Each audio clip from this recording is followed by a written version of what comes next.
자, 이제 매일 정리 노트 기초 영어 정리편 시작해 보도록 하겠습니다. 자, 첫 번째 부동산 개발입니다. 부동산 개발이란 인간에게 뭐예요? 양호한 생활 공간을 제공하기 위해서 토지를 개량하는 거죠.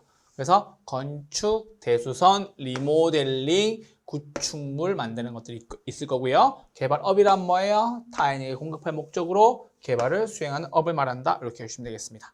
두 번째는 부동산 금융입니다. 금융은 뭐예요? 돈 빌리는 거예요. 자금을 조달하는 활동. 그래서 주택금융에는 두 가지가 있어요. 주택 구입을 위해서 소비하는 주택담보대출이 있고요. 주택 공급을 위한 뭐예요? 개발금융 두 가지가 있습니다. 그래서 금융에는 뭐가 있다? 두 가지가 있다. 주택을 사기 위한 주택 소비금융이 있고요. 주택을 짓기 위한 주택 공급금융이 있다는 소리예요. 아시겠죠? 우린 대부분 주택 소비금융에 해당하게 되겠죠. 그래서 부동산 금융이었습니다. 세 번째 부동산 투자회사입니다. 부동산 투자회사는 리츠라고 얘기를 하는 거고요. 리츠는 단독 문제로서 나올 수가 있겠죠. 그래서 주식을 통해서 자금을 모아 부동산에 투자하고 운영하여 발생한 수익을 투자자에게 돌려준다. 부동산 투자회사는 세 개가 있어요. 자기관리, 위탁관리, 기업 구조조정 세 가지가 있고요. 자기관리와 위탁관리 그리고 기업 구조의 각각의 특징을 잘 구분해서 정리해 주시면 되겠죠. 그래서 부동산 투자회사는 리츠라고 표현을 하는데요. 여러분들이 주식시장에 들어가시면요. 혹시 K탑 리츠라든지 이런 리츠 회사들이 많이 있을 거예요. 이런 데들이 다 뭐예요? 부동산 투자 회사에 속하는 겁니다. 아시겠죠? 다음입니다. 부동성입니다. 움직인다고 못 움직인다고? 못 움직인다고. 그래서 토지의 자연적 특성 중에 하나이며 토지의 위치는 뭐예요? 인위적으로 이동시킬 수 있다 없다? 없다라는 소리예요. 그래서 여러분들 토지의 특성이 두 가지 나뉘죠. 무엇으로? 자연적 특성과 인문적 특성 나뉘는데 이 중에서 자연적 특성을 잘 구분해 달라고 말씀드렸죠. 부동성, 부증성, 그리고 영속성, 그리고 개별성, 마지막 인접성 이렇게 나누시면 되세요.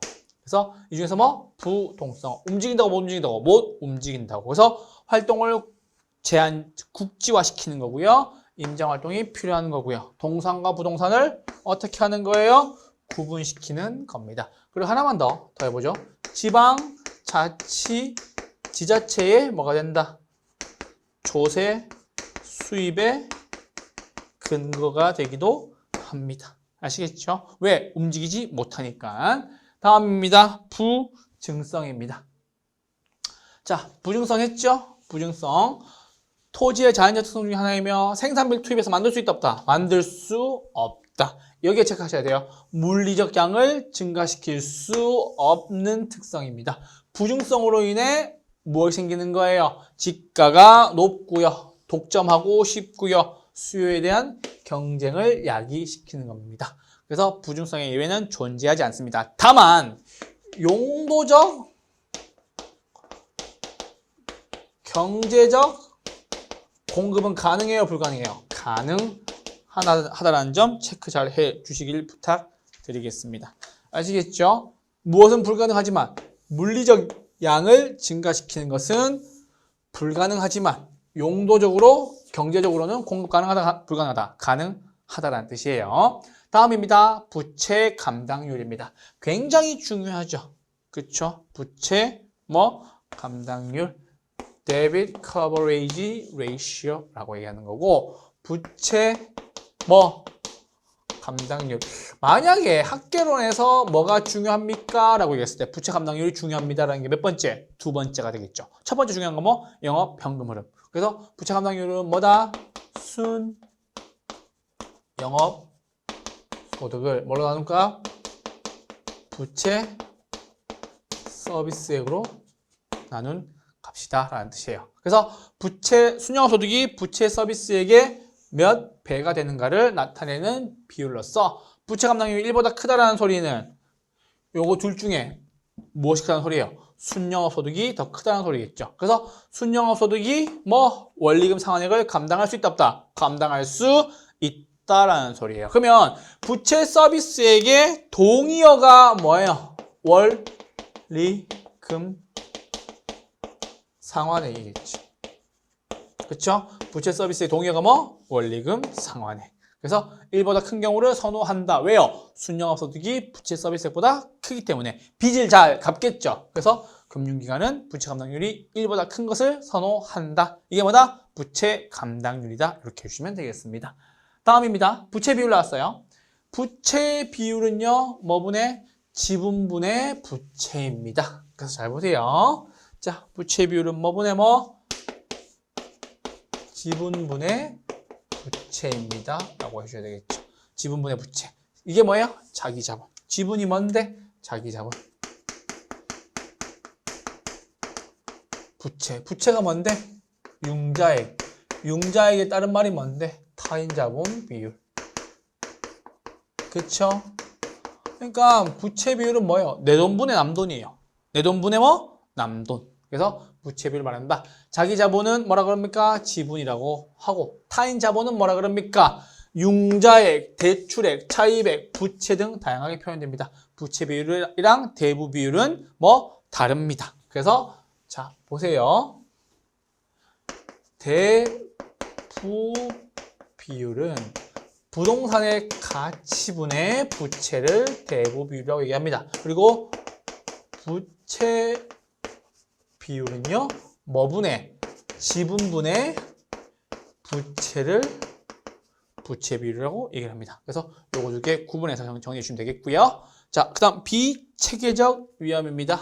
체계적, 비체계적. 비체계적 위험. 개별적인 부동산의 특성으로부터 야기되는 위험으로서 뭐예요? 비체계적 위험은 뭐예요?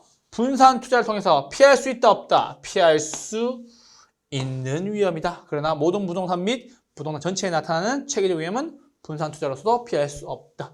자, 이렇게 되는 겁니다. 그래서 총 위험은 무엇과 무엇의 합이다.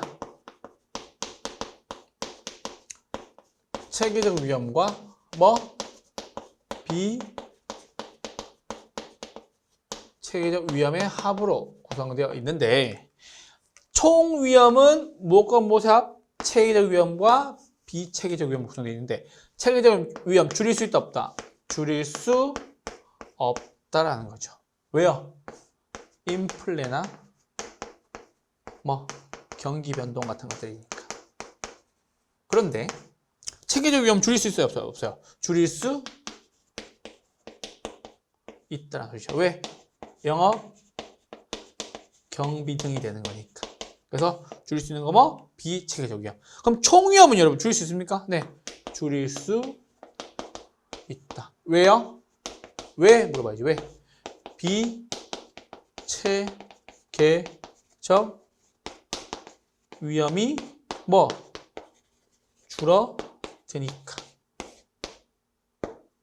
됐죠. 그래서 총 위험은 체계적 위험 더하기 비체계적 위험인데, 비체계적 위험에서 줄일 수 있으니까 총 위험 역시 줄일 수가 있게 되겠죠. 이렇게 보시면 되죠. 위험 10 더하기 10이에요. 맞아요? 총 위험 원래 얼마였는데? 20이었는데 얘가 10 고정됐죠. 얘는 뭐야? 8로 줄어들었어요. 얼마 줄어들었어요? 18로 줄어들었겠죠. 줄일 수 있네요. 줄일 수 있네요. 그쵸? 얘는 줄어들었어요? 안 줄어들었어요? 안 줄어들었잖아. 됐죠? 이렇게 해주시면 되겠습니다. 비체계적 위험이었습니다. 자, 사정보정입니다. 사정보정과 선형이론 해보시죠. 사정보정이라는 말은 어디서 만날 수 있는 거예요? 거래사례 비교법에서 만날 수 있는 거예요. 그런데 자, 잠깐만. 거래사례 비교법에서 뭐? 사정보정 있는 거죠. 자, 사정보정 봅시다. 사정보정이란 거래사례 비교법에서 수집된 거래사례가 당사자의 뭐 사정이나 뭐 개별 동기가 개입되어 있을 때에 그 사정을 바로 잡아서 뭐예요? 정상적인 가격 수준으로 정상화시킨 것을 말한다라는 거예요. 오케이? 그런데 토지의 감정평가 방법이 뭐예요? 공, 시, 지가, 기준법을 쓸 때는 있다 없다. 사정보정 있어요 없어요? 사정보정 없다. 그렇게 계속 말씀을 드리고 있죠. 그렇죠? 공시지가 기준법은 사정보정 없다. 무엇은요? 공시지가 기준법에서는 사정 보정하지 않는다. 사정 봐준다, 안 봐준다? 안 봐준다. 왜? 기준이니까요. 기준에서는 뭐? 사정 보정 있다, 없다? 사정 보정 없다. 이렇게 보시면 되겠습니다. 아시겠죠? 그래서 당사자 사정이나 개별적 동기가 개입되어 있으니까 이 사정 때문에 지나치게 비싸거나 혹은 뭐거나 싸게 거래됐을 수가 있죠. 이것을 뭐예요? 정상적 가격 수준으로 돌려놓는 것을 뭐라 그럽니까? 사정 보정이라고 하는 거예요. 아시겠죠? 사정 보정이었습니다. 거래 사례에서는 사정 보정하고 경우시니까 기준법에서는 사정 보정하지 않는다라는 거겠죠. 다음입니다. 도시, 공간, 구조, 이론에서 나온 얘기죠. 그래서 도시, 공간, 구조, 이론, 도시, 공간, 구조, 이론. 이론 몇 개? 3개. 학자 몇 명? 4명. 첫 번째 뭐?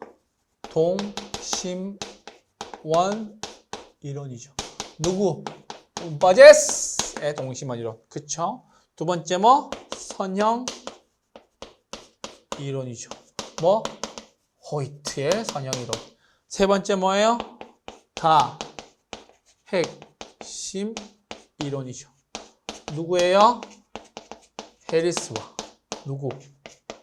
룰만. 이 두 분이 등장하시는 겁니다. 그래서 선형이론 먼저 해볼게요. 선형이론은 호이트가 주장했다. 누가 주장했다? 선형이론 누가? 호이트가 주장했다. 주장이론으로서 도시 토지의 이용은 중심지로부터 뭐 교통망, 주요 간선 도로를 따라서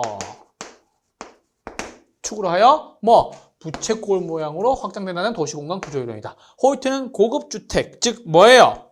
고소득층 주거지역의 분포를 통하여 뭐예요? 지대 지불 능력 역시 중요하다는 얘기예요. 그래서 뭐다? 주요 간선 도로를 따라서 누가 입지한다? 고소득층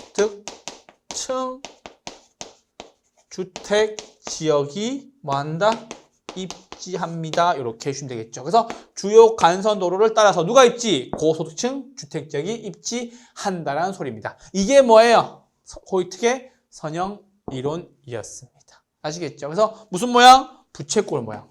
이건 여러분 여기 나와 있어요. 이게 뭔데요? 선자가 이게 부채선자예요. 부채선자.